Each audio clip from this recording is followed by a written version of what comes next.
The alarm started screaming at 2:13 a.m., long before anyone inside the Texas data center realized the true catastrophe unfolding beneath their feet. And as those sirens wailed into the humid night, I lay in my apartment across town, fully awake, utterly calm, and watching everything through a security feed I wasn't supposed to have access to anymore. The irony? My boss, the man who built his entire persona on being the smartest guy in the room, had personally ordered that access revoked 2 weeks earlier. He never understood that arrogance doesn't just blind you, it hands your downfall the keys. My involvement wasn't sabotage. Not directly. But when someone strips you of authority, ignores every warning you give, and publicly ridicules you in front of your team, you eventually stop trying to save them from themselves. And my boss, Martin Hale, self-proclaimed visionary, serial micromanager, and human bottleneck, had been on a collision course with disaster for a long time. All I did was step aside. It began 3 months earlier, when a major client requested we perform a full thermal audit. The Texas facility had always been a furnace, built in the wrong climate, with the wrong cooling assumptions, by the wrong people, but it had held together because I'd spent years patching its flaws with duct tape and prayer. The audit was mandatory. The findings were terrifying. And Martin dismissed them with a wave of his hand, saying, "The system works because I designed it." That was the moment I realized he wasn't just negligent, he was a hazard. He made it worse when he tried to embarrass me in a meeting, claiming I didn't understand the modern cooling revisions. The team looked at me, knowing the truth. But Martin kept going, fueled by insecurity and caffeine, until he finally snapped, "If you can't get on board, you can find the door."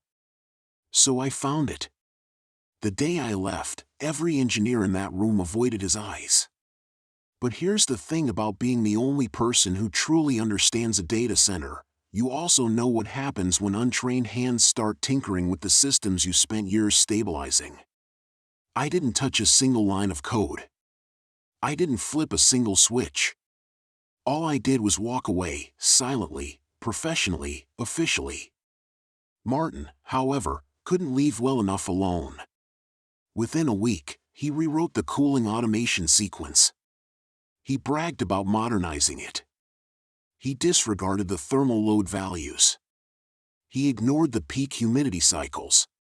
And he never knew the environmental sensors had a known calibration drift, because I was the one who recalibrated them every quarter. By the time he noticed rising temperatures, the system believed the readings were normal. Servers that should have been throttling down kept pushing full power. The air handlers fought a losing battle.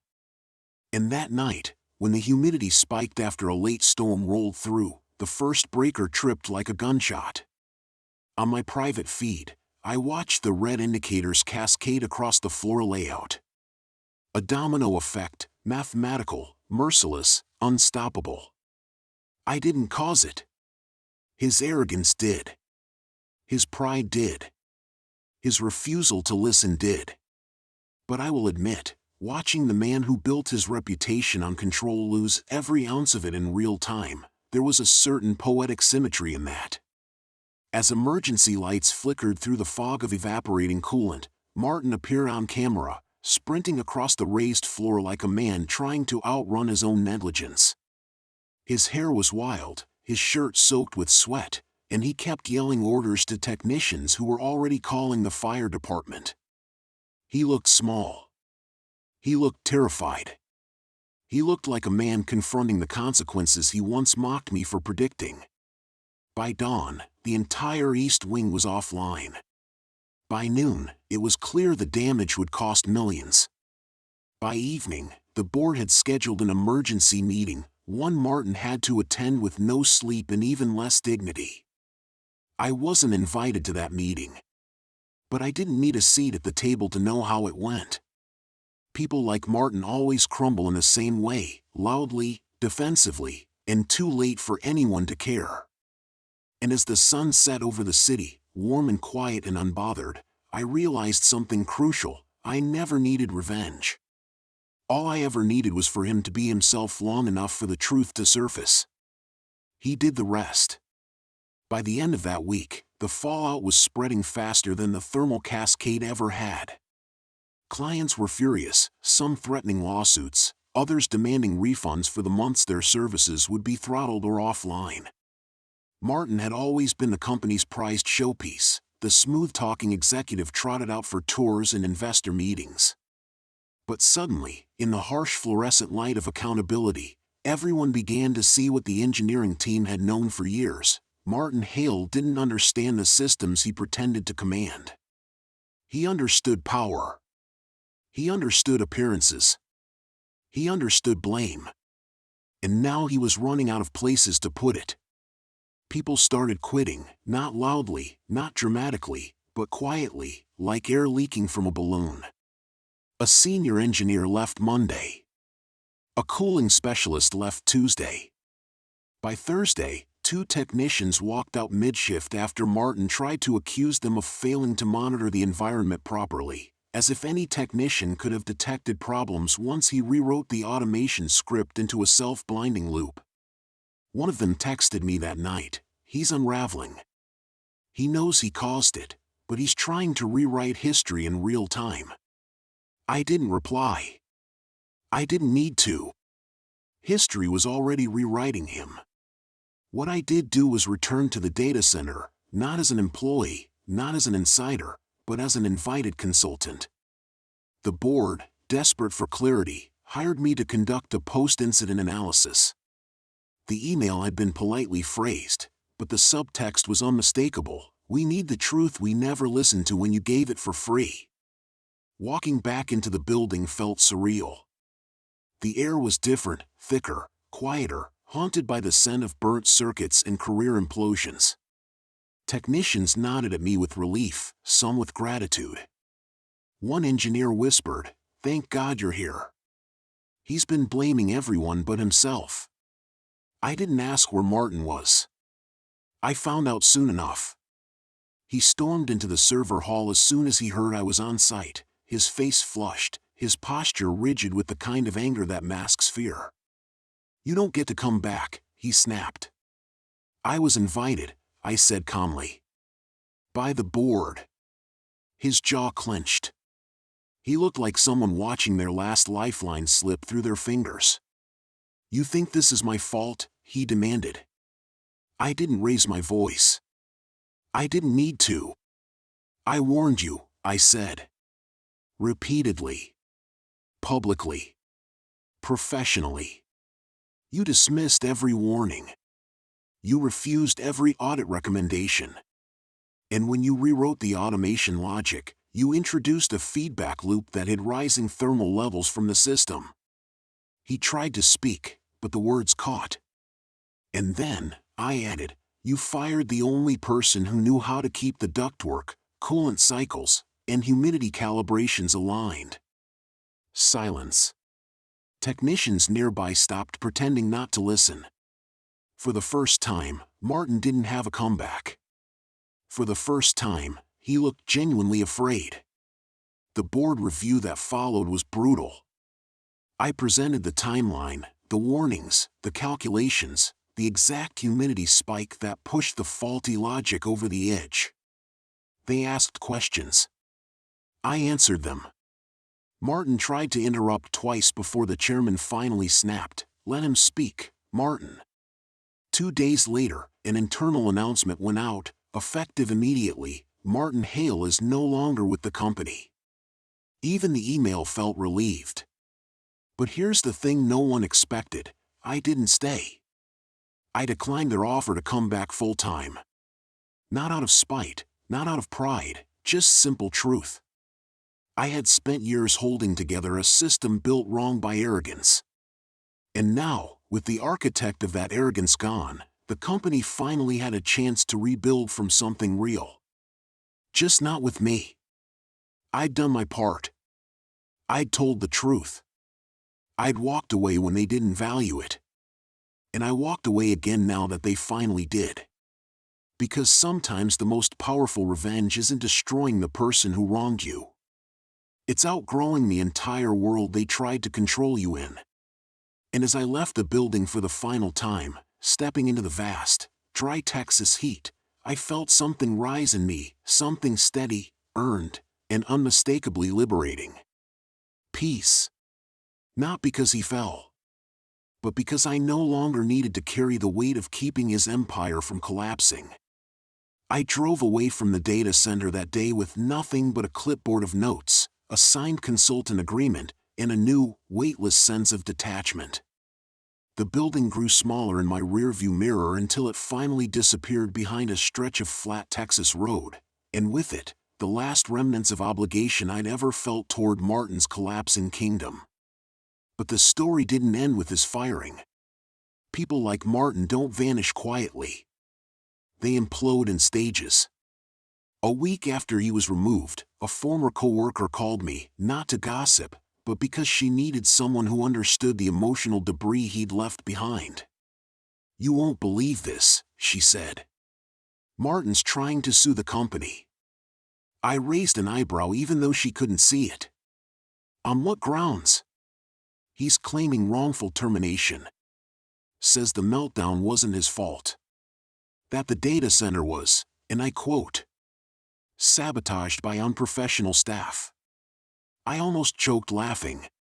The man who caused the system to blindside itself was now trying to blame sabotage for his own sabotage by stupidity.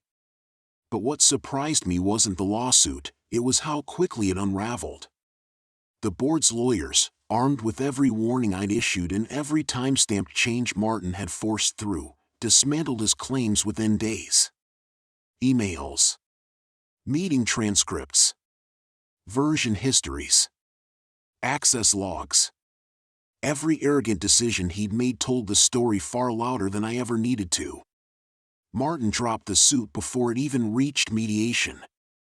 2 days later, a photo of him surfaced online, taken by someone at a downtown bar. He looked wrecked, disheveled.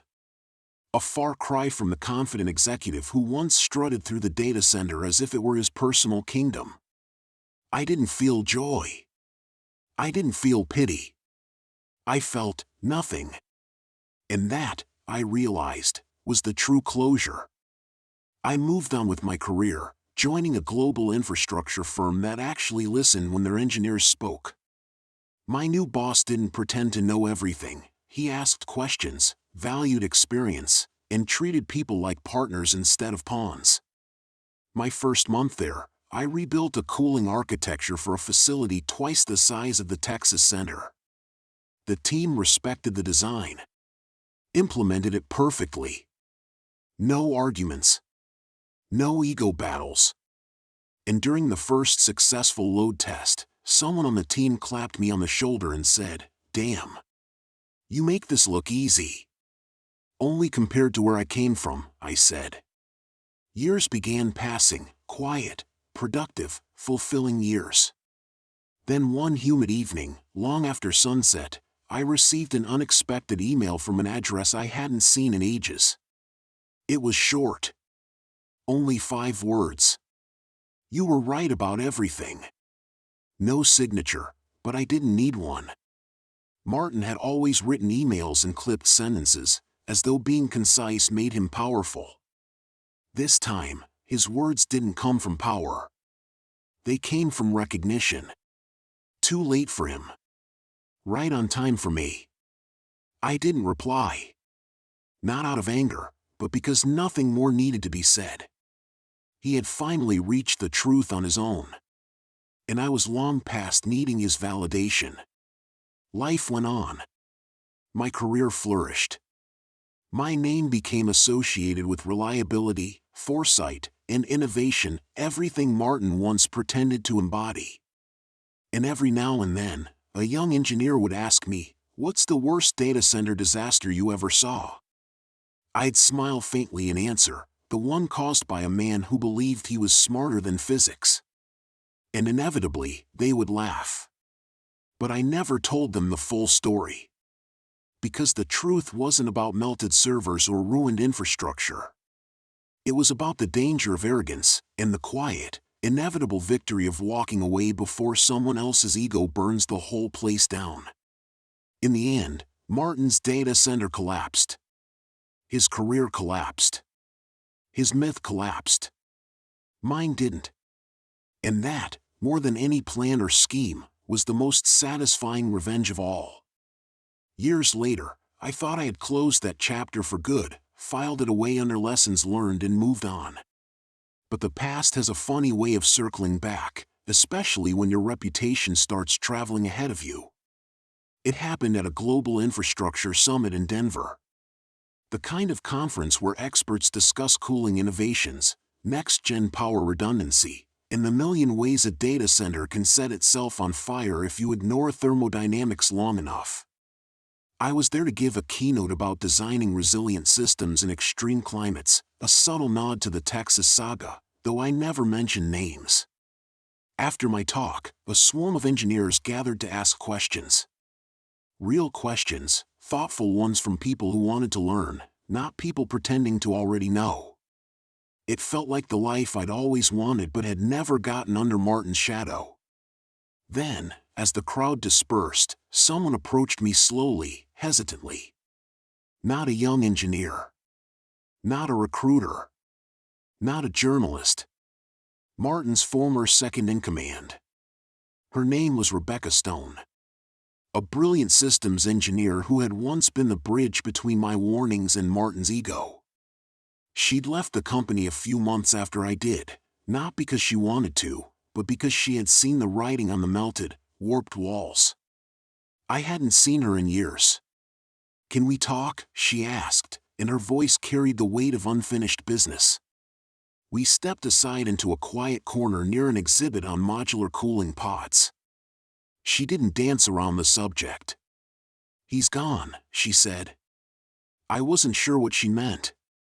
Gone from the industry? Gone, she repeated softly. Heart attack last winter. He never recovered from everything. For a long moment, I didn't speak.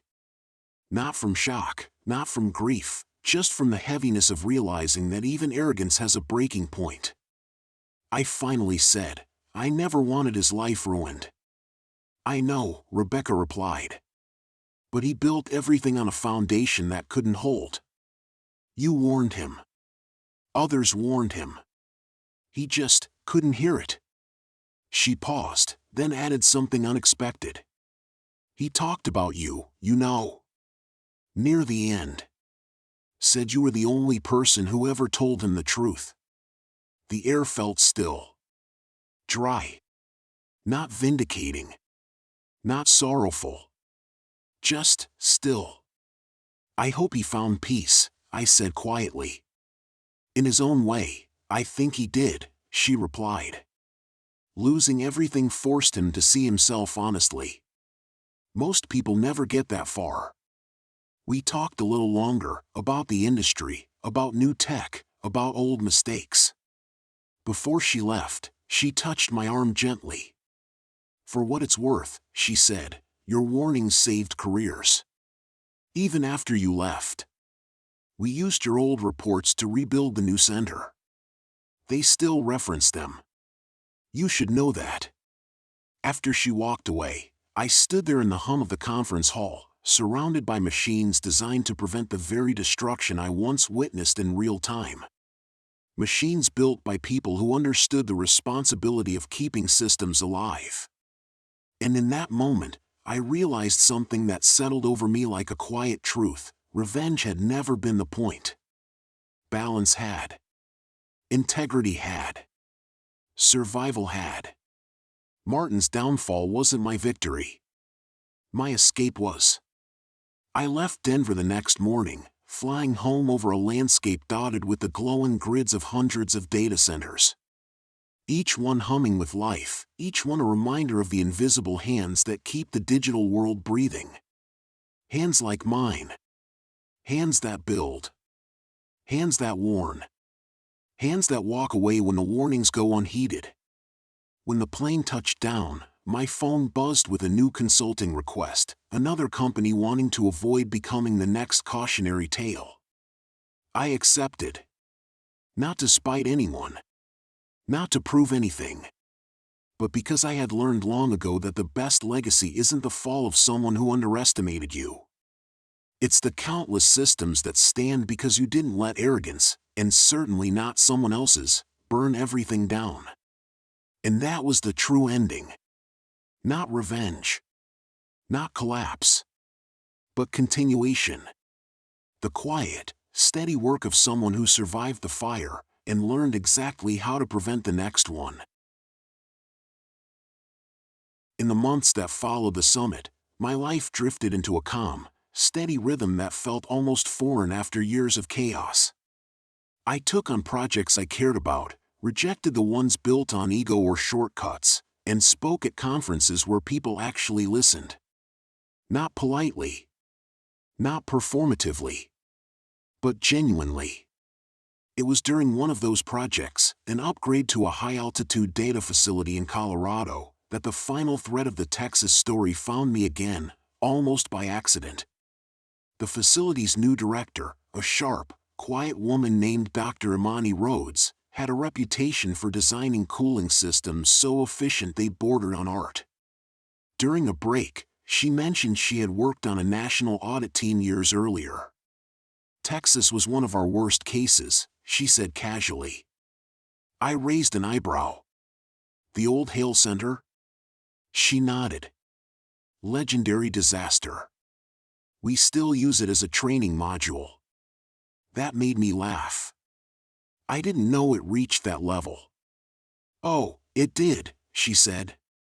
Then she gave me a curious look. Funny enough, the person who wrote the internal post-incident blueprint that helped stabilize the redesign was brilliant. Anonymous, though. No one knew who it was.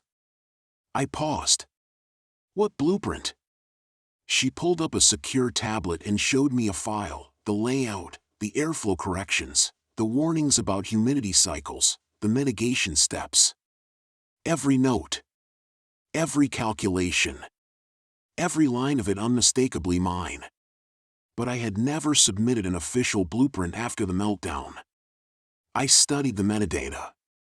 Created, 3 days after the collapse, submitted by temporary technical consultant, forwarded internally by board member number 03. Only one person could have turned my notes into a formal document. Only one person who had access, motive, and the ethics to do so properly. Rebecca. Imani watched my face. Do you know the author? I hesitated, then smiled. Yeah.